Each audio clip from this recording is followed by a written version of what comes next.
Hello, everybody. It's great to be here with you. We are recording this talk from St. Lawrence Catholic Center here at the University of Kansas. And I'm grateful for Caitlin and Loretta, our two AVI volunteers that are helping out with this recording. So, as you might have heard, and you're about to see this on a screen, on a timeline, you might have received it already via email if you saw it. So as you look at this timeline that is now being shared on the screen, this is a timeline to accompany the AVI family that we started back in July. So you see, we started with stage 1, July through September. And Caitlin, if you can make that bigger, because I see half of the screen with the timeline. I see some of your desktop. Okay, let's try this again.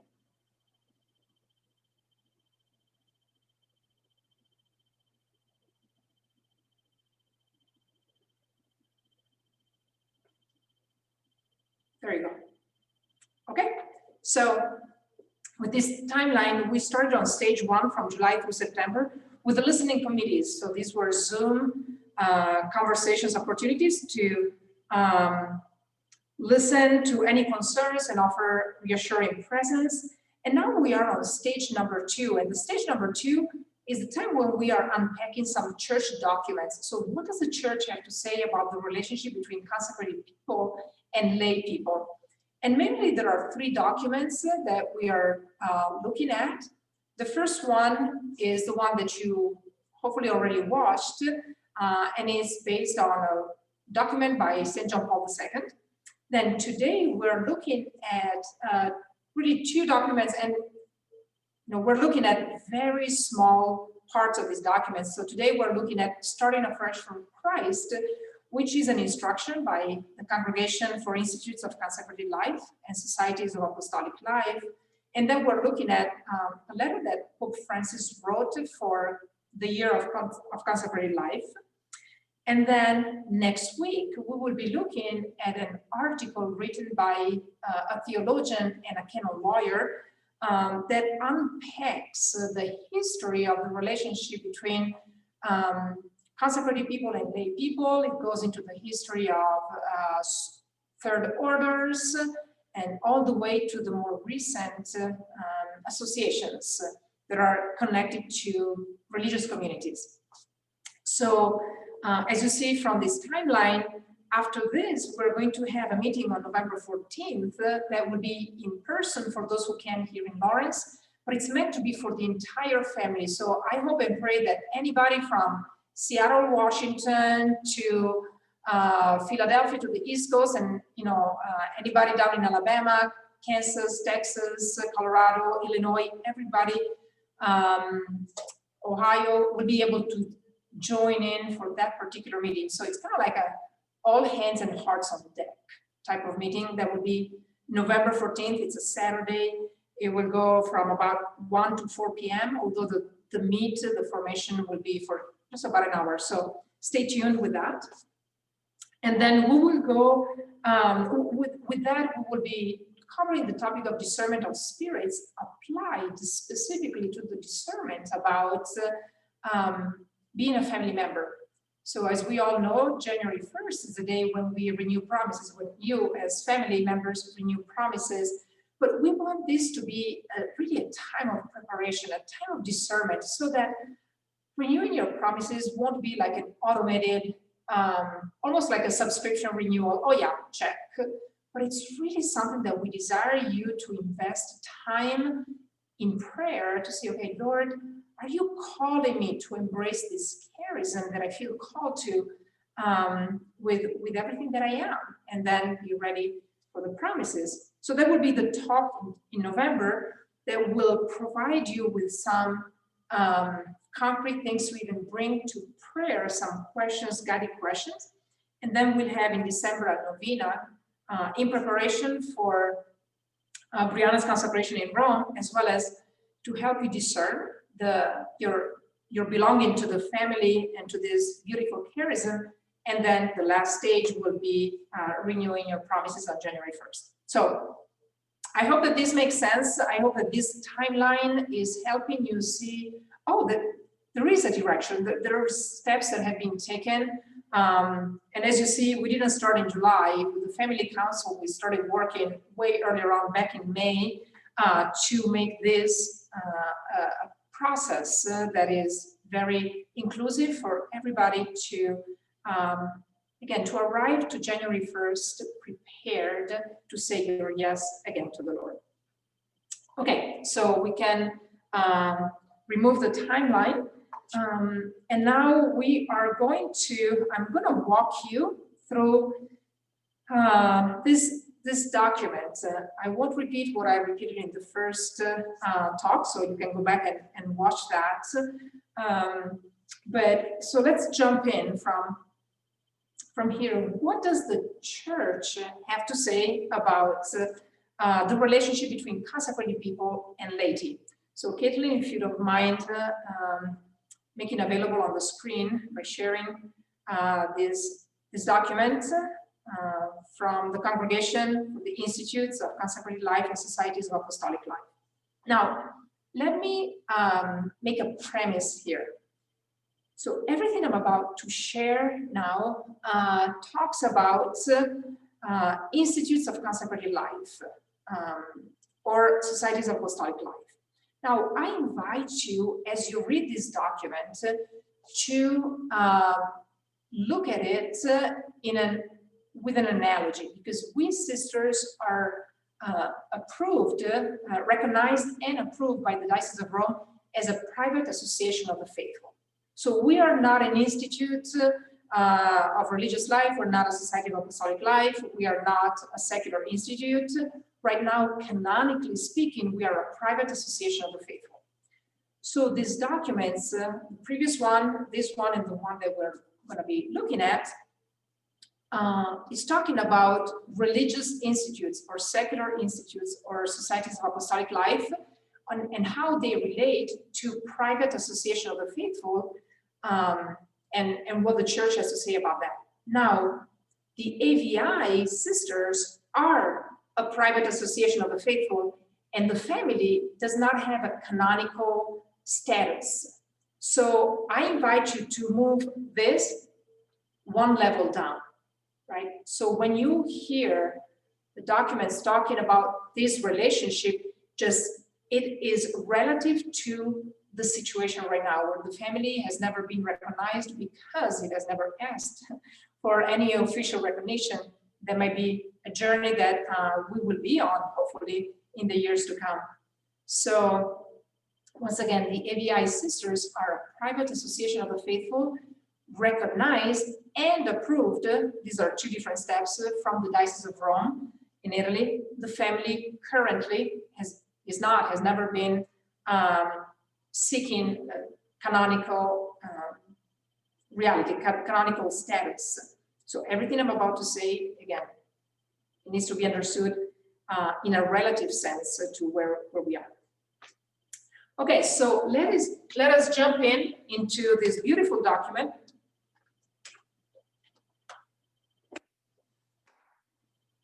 So, number 31 is coming off of having a conversation about the relationship between consecrated people belonging to different families, to different religious institutes, to different realities, to different charisms. And now it's bringing it, and that's where you see the experience of communion among consecrated persons results in an even greater openness to all other members of the church.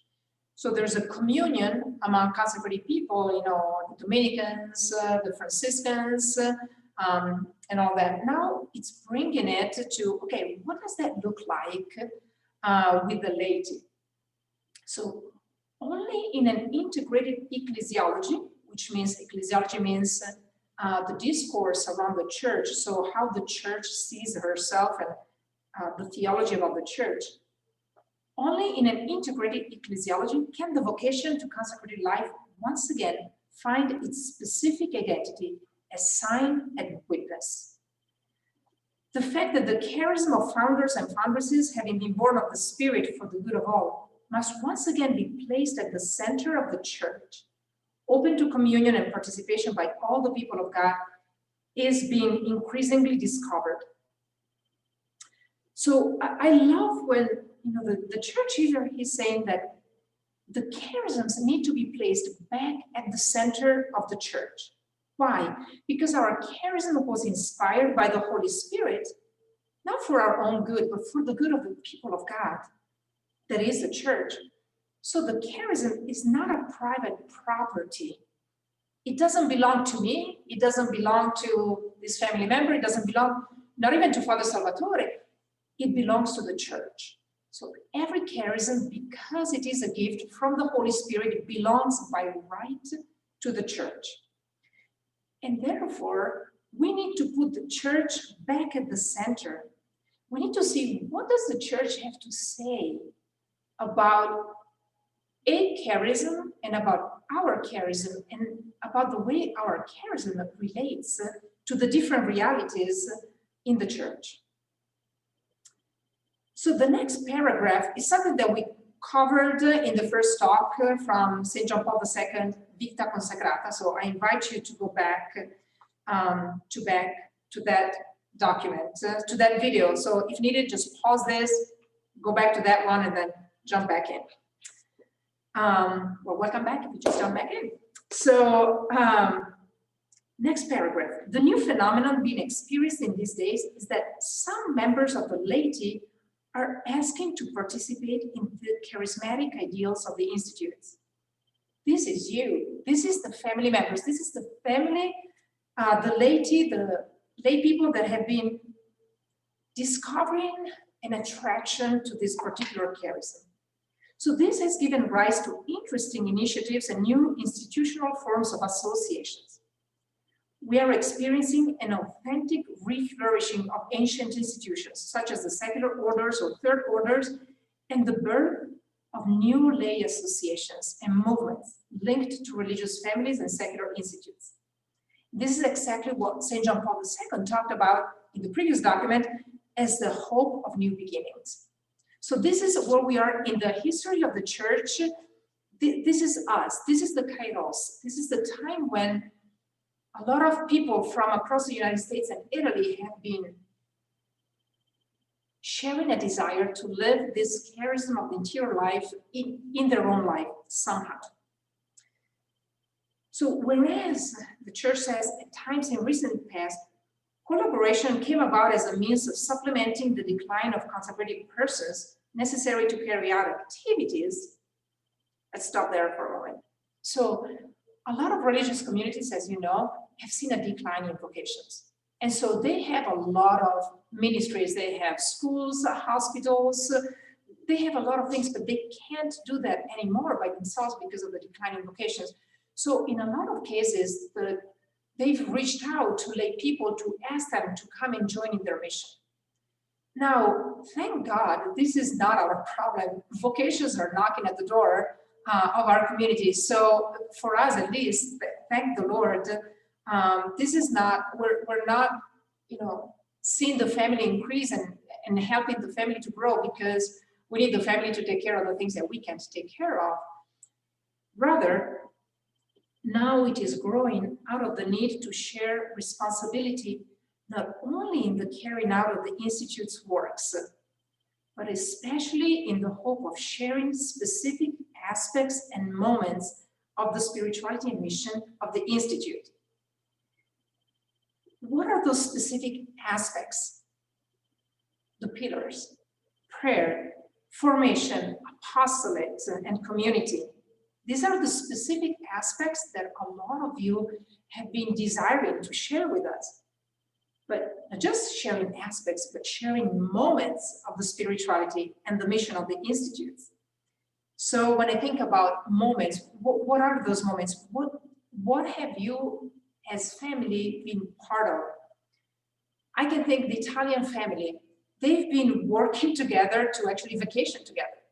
So usually around February, that's when they start sending out messages. Hey, is there any way we can, decide to go for a week and just live out a week together as family members. And they've been doing that, renting beach houses. They've been doing that, going on the mountains together. So, or when a family member happens to drive through a city where there's another family member, they just let them know and they host them for a meal, go out for coffee, or even give them a bed to sleep in. So that's one way in which we can share specific moments of the spirituality. Other ways that you are all familiar with, the convivenza, which we do once a year, co-joy, collaborators, parish missions, the mentorship program, retreats, conferences, witnesses, where we've asked you as members of the family to come and help us out. I remember a couple of times, Beth and Greg Brunings, they opened their house for Italian family members coming and staying with them, and they're still talking about that experience. So these are all ways in which we are directly or indirectly living out these moments of, apostolate and formation and prayer and community. Now this, the church warns us, calls for an adequate formation of both consecrated persons and laity to ensure a collaboration which is mutually enriching. Now, this is new for everybody. This is stretching everybody. Adequate formation. You learn as you go, correcting the trajectory. If it steers too much on one side or the other, if we sisters are asking too much of the family members to help out with something, or if you're asking too little, then we're trying to look at parameters that the church is offering to stay on course. So what is an adequate formation for the sisters, and then for each family member to learn how to navigate this relationship between consecrated persons and laity, to ensure, it says, a mutual collaboration that is mutually enriching.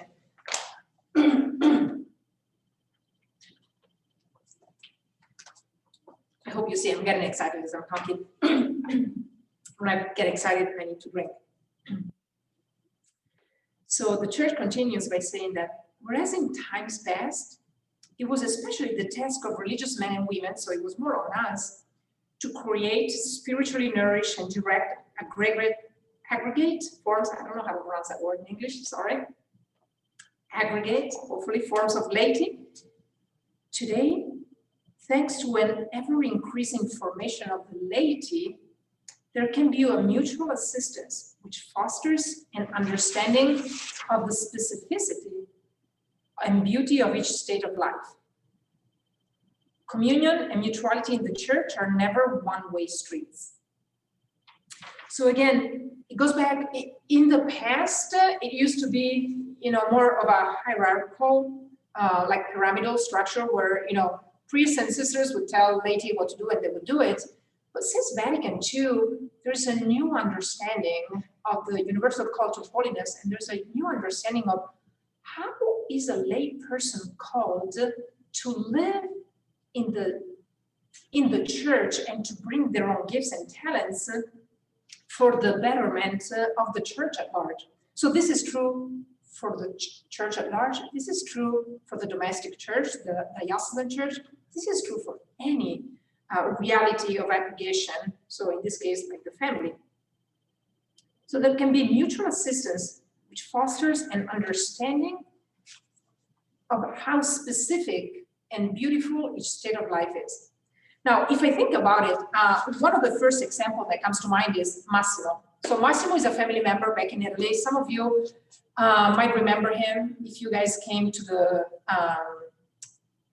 Rome last year in June. He's a physician, he's a family physician, he's a psychologist, and just a few weeks ago, he gave a conference to the sisters and the family about the mental health during COVID-19. Now, that was very precious. That was very important because that's one way in which a family member is putting his gifts and talents to help us, sisters and other family members, to really enrich their own understanding of something very real that we all are dealing with, which is, the mental health during COVID. Or I think about Justin and Paula down in Texas. When I was down there a couple of years ago, they came and gave a beautiful presentation on marriage, on dating, engagement and marriage to the students in Samuel group. Now, I could talk about marriage all day long, but probably all of you that are married in 10 minutes can reach way more hearts than I can try in a whole day of giving conferences on marriage. So that's the mutual enrichment that the church is talking about. So in this new climate of ecclesial community, priests, religious, and laity, far from ignoring each other or coming together only for a common activity, can once again find the just relationships of communion and a renewed experience of evangelical communion and mutual charismatic esteem, resulting in a complementarity which respects the differences. Now, this is a mouthful. I literally spent 2 days just on this sentence, because as I'm giving this talk, you should have seen me in the chapel. Yeah, I can show you this. This is my document. I don't know if you can see it. It has notes all over. It's scribbled. This is what I brought to my adoration, because I really asked the Lord, okay, Lord, can you make these documents come alive? And I invite all of you to go back with these documents, print them out, bring them to the Adoration Chapel and spend time reflecting on them and learning from them. So once again, we can find the just relationships of communion and a renewed experience of evangelical communion and mutual charismatic esteem. Now, I literally stopped dead in my tracks when I read mutual charismatic esteem. Now, I have to say this, and I'm being very honest. Some of you are living meditations for me. Yes, I go to the chapel and I bring the book of meditation, but really, to be honest, often I just focus on virtues and I ask the Holy Spirit to bring me to my mind virtues of people that I know. And several of you have no idea about it, but have come to my own personal reflection. So let me give you some examples. And of course, I could mention everybody, and I won't. I don't want this to sound like, okay, it needs to be politically correct. She needs to mention everybody. There's 150 people in the family. There's no way. But these are just some examples that came up during prayer as I was preparing this. So a meditation on resilience, immediately I think about the Finney's. Like their house burned down in Texas. Like literally they saw it, they were in the house when it caught on fire, and they sat in their pickup truck watching their house burn down. And the last wall came down at 5 a.m. and it started at 6 p.m. So I think about resilience is how they just started building again and with renewed enthusiasm. And Father Mirko has been down there helping them to rebuild their house as well. When I think about faithfulness, I think about Joy Pace. Joy has known us since we were in Champaign. We came to Champaign in 1999 for a parish mission, established the house in 2000, and Joy has been there ever since. So all these years of going strong. As I was meditating on the virtue of courage, the Stanleys came to mind. Nathan and Lauren, the struggles that they went through with their adoption process until finally their baby boy came. I think his name is Joseph, if I'm correct. The painful adoption process, but the courage of not giving in. If I think about intentionality and perseverance, I think about Sasha, Sarah Davis. Sarah, sorry, I don't know your married name now, but you know who you are. And Christine Simmons down in Alabama.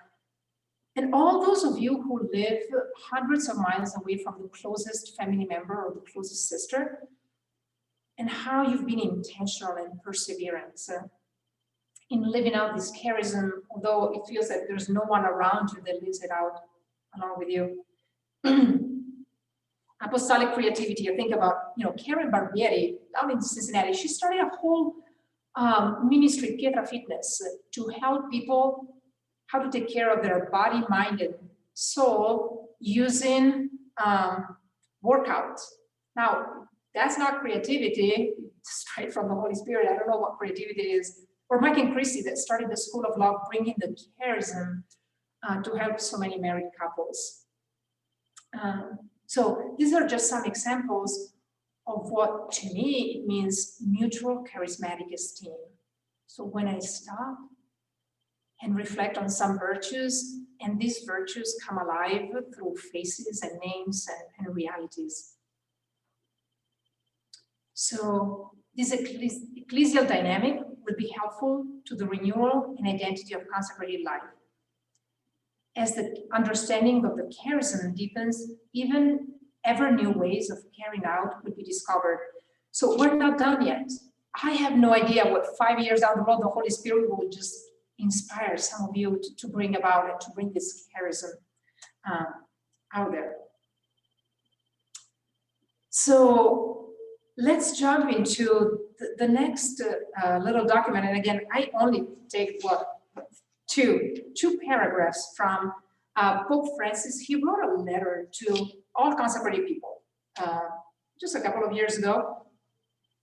And I love how the very beginning of this letter, so officially it's a letter to all consecrated people, but he starts it by saying, in this letter, I wish to speak not only to consecrated persons, but also to the laity who share with them the same ideals, spirit, and mission.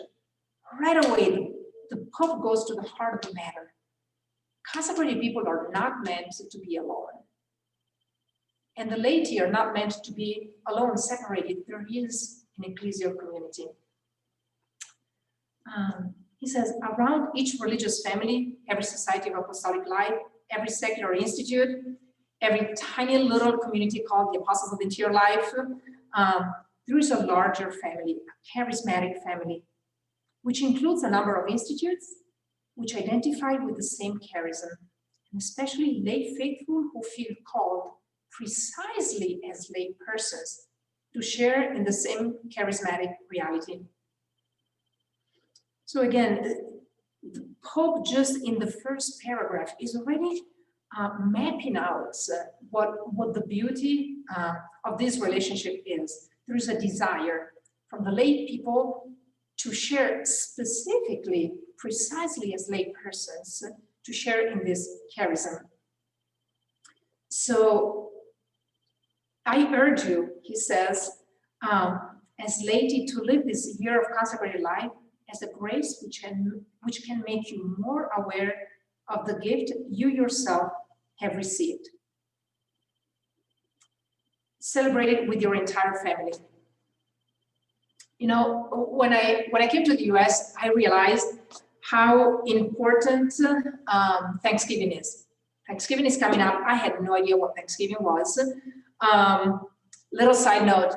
So I arrived in the US on September 11th, 2001, so the day of the terrorist attacks, but that would be another story for another time. But so like 2 months later, Susan tells Loredana, Tiziana, and myself, oh, we're going for Thanksgiving, we're gonna have dinner with Karen and Kurt Barbieris and their family and Karen's parents. I'm like, okay, where do they live? So we're living in Champaign, Illinois. She goes like, oh, they live in Cincinnati, Ohio. I'm like, Susan, that's 7 hours away. Like we're driving 7 hours to have dinner? So this is me having no clue what Thanksgiving is, right? So it seemed a little odd, but I'm like, okay, everybody seemed excited. I'm like, yay, road trip. But there's a joy in parents when their kids come home for Thanksgiving or when they come home for Christmas. There's joy when family members come together. And there's joy for me, for us sisters, when family comes together, when we celebrate. So think about last year's convocation in Rome. Last year in June, the Spirit was blowing. Everybody that was there could feel the Spirit in the room. And all that was lived and shared and written down, all those documents have not gone down the drain. They're securely kept and they will be unpacked as the months and years go by. So I know that we are in a culture where we want everything quickly and readily, but as you saw that timeline earlier, it takes time. What we're looking for here is a transformation, it's not a change. Because change is abrupt. Change can happen overnight, but when you change overnight, you can revert back the next day. Transformation is a slow process, but it's a slow process that takes roots. I always say that you don't pull a plant to make it grow faster. If you pull a little plant to make it grow faster, you destroy it. So you need the patience to water it, put it on sunlight, take it back in, like I did for my little tomato plants. When I planted them in April, and we've harvested so many tomatoes, we don't know what to do with them anymore. So lots of patience. So all of those of you who have been wondering what happened to all those beautiful things that were shared during the convocation, they are there and they're going to be unpacked. And once that the new family council will be established with the new system, we'll get to those. But don't worry, they're not. They haven't gone to waste. They're there already. They're ripening as the time goes. So celebrate it with your entire family so that you can grow and respond together to the promptings of the Spirit in society. So I see that I'm going maybe a little bit over, so I'm gonna move on to the second point. Pope Francis says, the year of consecrated life concerns not only consecrated people, but the entire church. Consequently, I ask the whole Christian people, and you see, he put it in italics, I didn't do it, he did it. So I ask, Pope Francis says, the whole Christian people to be increasingly aware of the gift, which is the presence of our many consecrated men and women, heirs of the great saints who have written the history of Christianity. And then he goes on in this list, what would the church be without St. Benedict, St. Basil, Augustine, Bernard, Teresa of Avila, St. Vincent de Paul, and he goes on and on. So for you to be increasingly aware of the gift of consecrated life in your life, I have a suggestion. Learn the names of the women in formation and of those discerning with us. Pray for them. Pray for each sister. That's one way to become increasingly aware of the mutual gift. My sisters know this. Often they would see me in the chapel with the family directory, and I go through your names, and I'm praying for each of you individually and your families and your needs. So that's what it means to me to become increasingly aware of the gift, of the mutual gift. So I pray that you can do the same. Just learn the names, learn which sister is where, who are the women in formation, who are the ones that are discerning. So as we bring this talk to a close, Pope Francis says, I invite every Christian community to experience this year, above all, as a moment of thanksgiving to the Lord and grateful remembrance for all the gifts we continue to receive, thanks to the sanctity of founders and foundresses, and from the fidelity to their charism shown by so many consecrated men and women. You know, several times I've gone up to the Benedictine Abbey in Atchison, Kansas, where Benedictine College is. I don't know if any of you has been up there, but behind the Abbey, you can walk their grounds. And as you walk up, right on a cliff overseeing the river, the Missouri River, I think, or the Kansas River, I'm not sure. But there's a beautiful view down there, down the cliff.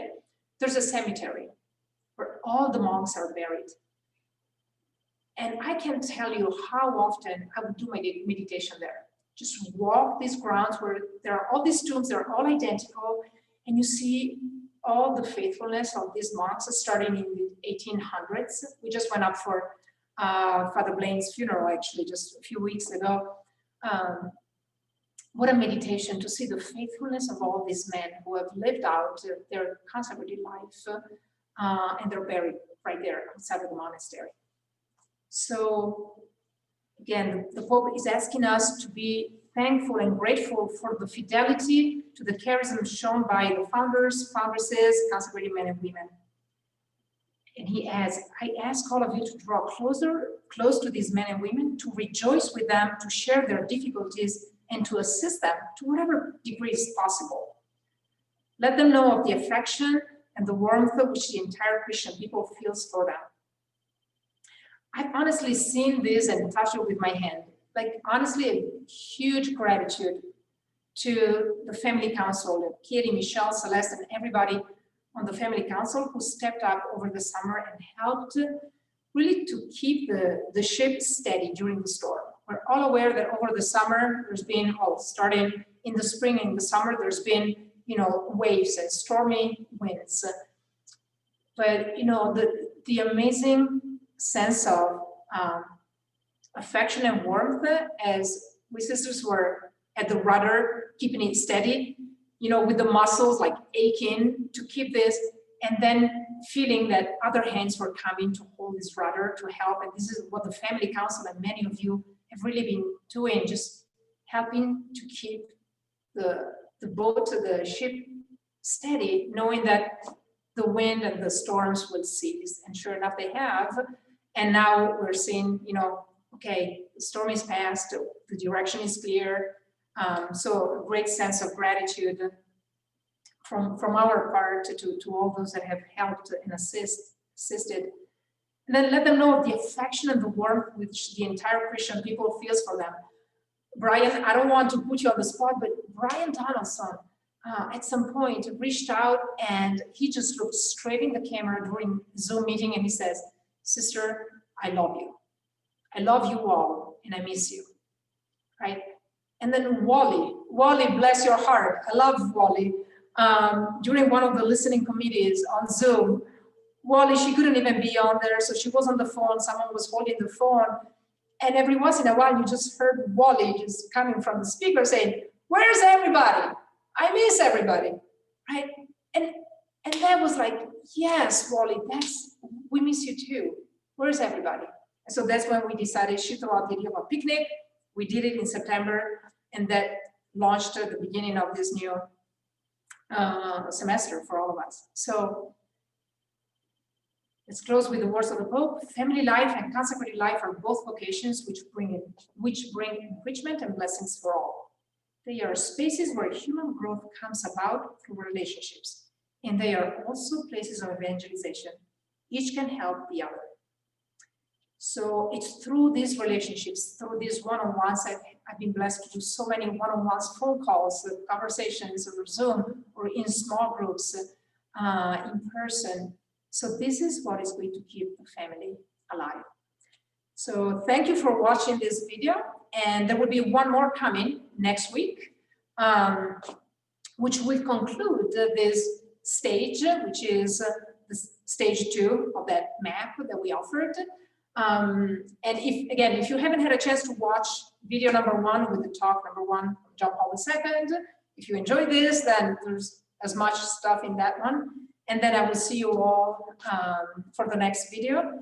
And thank you for being here, and just know of our sister's love for you. Thank you for watching.